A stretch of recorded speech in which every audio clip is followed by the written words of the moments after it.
नमस्कार साथीहरु, स्वागत छ टेक्निकल नेपाल युट्युब च्यानलमा। आजको यो भिडियोमा साथीहरु आफ्नो आईएमओ आईडी कसरी बनाउने एकदमै सजिलो तरिका सिकाउने छु साथीहरु। यसको लागि साथीहरु प्ले स्टोरमा जानु होला। प्ले स्टोरमा जानु होला साथीहरु, यहाँ त्यसपछि माथि निर सर्च गर्नु होला। यहाँ आईएमओ लेखेर सर्च गर्नु, आईएमओ लेखेर सर्च गर्नु होला।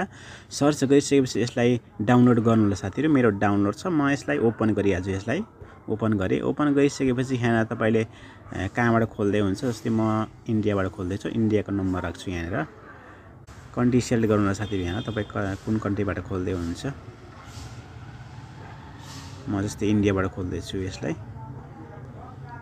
इन्डिया कहाँ गयो, यहाँ आई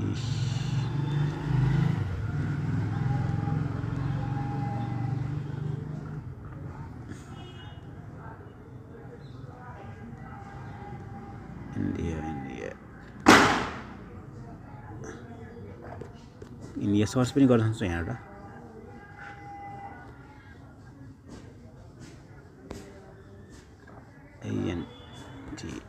इन्डिया यहाँ लेखे सर्च पनि गर्न सक्छु है। इन्डिया लेखिसकेपछि यहाँ मैले इन्डियाको नम्बर राख्छु। तपाईले आफ्नो जहाँबाट खोल्दै हुन्छ त्यहाँको नम्बर राख्नु ल। म यहाँ इन्डियाको नम्बर राखेँ। त्यसपछि यहाँ साथीहरु यहाँ यसमा टिक लगाइदिनु होला। यस टिकमा बटनमा यहाँ देख्न सक्नुहुन्छ। यहाँ टिकमा एकचोटी क्लिक गर्नु होला। ओकेमा क्लिक गर्नु होला। ओकेमा क्लिक गरेपछि फेरि अलाउ गरिदिनु होला। यसलाई अलाउ गरिदिनु होला। अलाउ गरिसकेपछि हाम्रो आईएमओ आईडी खुलिसकेको छ। यहाँ देख्न सक्नुहुन्छ।